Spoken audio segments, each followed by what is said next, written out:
I'm Tiger Height, and I'm here to make AEW Dynamite and Pro Wrestling Majestic again. Good lord.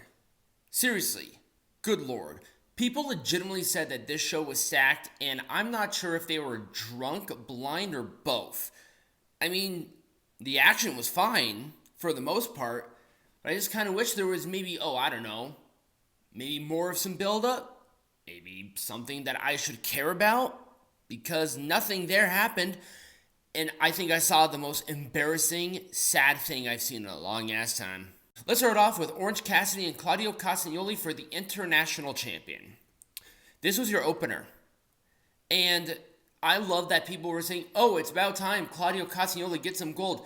Did they not remember that Claudio was like the Ring of Honor World Champion for a while there? Did they forget that? Is it selective thinking? I'm assuming it's selective because nobody can legitimately be that stupid. It was a fine match overall. I thought they actually had some decent structure with the match overall, personally. But it was a Hurricane Rana counter for the win. Jon Moxley came out, beat up Orange Cassidy because apparently we need to continue to see that. What happened with Rey Fenix? Apparently nothing. What the hell? I'll be nice here. I'm going to give an Orange Cassidy, ironically, thumbs up. Another nonsensical, random-ass title match, and the ending was horrible. So, the Hung Bucks taking on Brian Cage and the Gates of Agony of Mogul Embassy for the Ring of Honor World Six-Man Champions. The Ring of Honor World Six-Man Tag Team Champions. This isn't even for an AEW title. Where are the Trios Champions? Did we forget about those? Oh, that's right. They were already in a match. Once again, action was okay. It wasn't a ton of flippy dippy shit. I like a little bit of it. It was fine. I'll give it an Orange Cassidy thumbs up. Oh, it was a backdrop facebuster thing for Mogul Embassy to win. Hangman Page was distracted by Swerve Strickland, and Nick Jackson got the pin. It's important because Matt Jackson threw a temper tantrum at ringside. Jesus Christ. Orange Cassidy thumbs up. Once again, you have Adam Copeland, who I haven't seen, a week? Maybe 2? Doesn't matter. He comes in.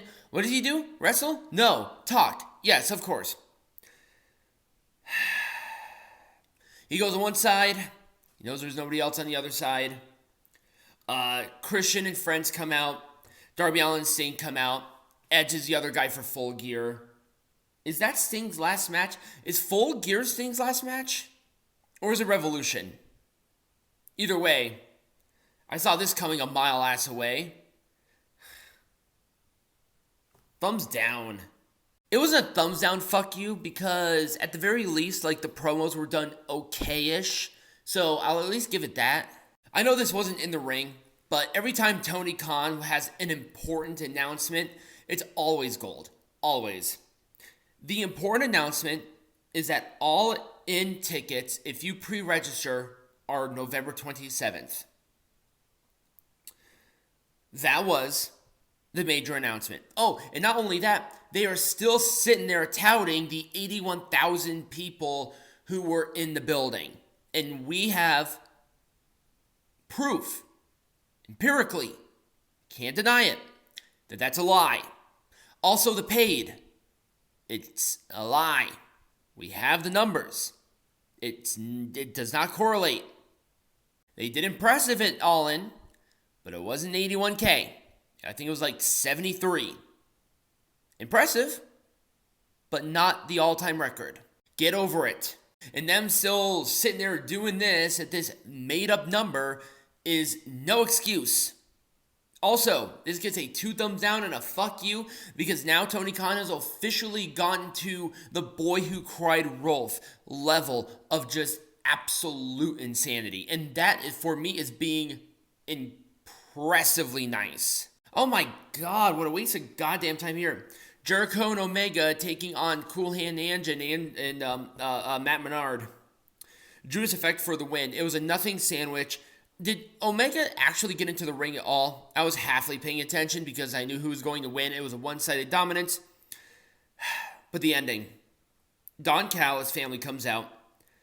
And Paul Wight, dressed in his wrestling gear, shows up. He looked so bad in his wrestling gear. His knees looked like they were going two different directions. He looked fat and just awful.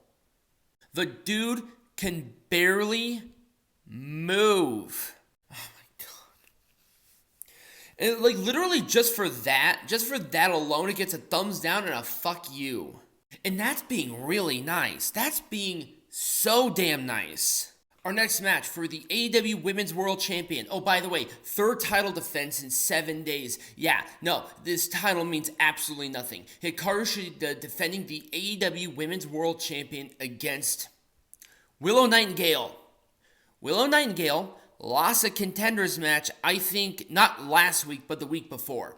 She lost a contenders match and yet still gets a title opportunity. These title contenders matches mean a bump kiss. God bless America. To be honest with you, this was actually one of the better matches of the night too, and that's really saying something. Talk about quality of the show. That's either that or that's how good Hikaru Shida is. But once again, defending the title more does not make the title more prestigious. It makes the title less prestigious. I don't have to go into that because if you had half a fucking clue, you would know this. Anyway, it was a katana for the win. I'll give it an Orange Cassidy thumbs up, and that's because of the timeless Toni Storm nonsense. She comes out, does her dumb little whatever. At this point, the whole timeless shit is getting on my damn nerves. And then Hikaru Shida essentially turns heel and beats up Toni Storm. That was such a heel move. Seriously, 100% a heel move. And that's why it gets the ranking that it does. Is because they over-egged the timeless pudding. That's it.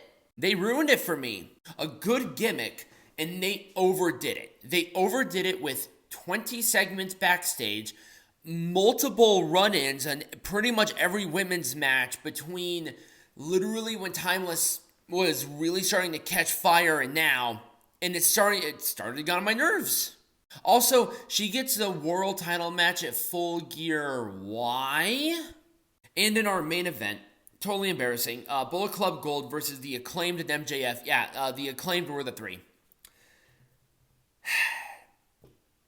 I liked the ending. I did. Jay White hitting Blade Runner on MJF, pinning him clean after one Blade Runner. That was good. And there was some fun stuff here and there. The ending, once again, the post-match was actually okay where Max Caster helped MJF. But does MJF really need another pseudo-rivalry here? He already has his stuff with Bullet Club Gold.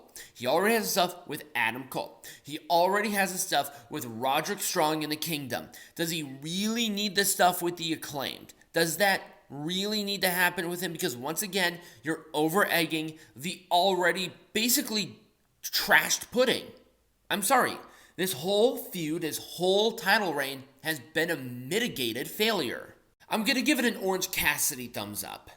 And that was Dynamite. Let me know what you thought about not only my video, but also Dynamite in the comments down below or right over here next to me. Subscribe to the channel or follow the channel. Watch me on every platform. Listen to the podcast. Get hats. Follow all of my social medias. And all of that information will be in the bio or in the description with the link tree. And as always, be majestic.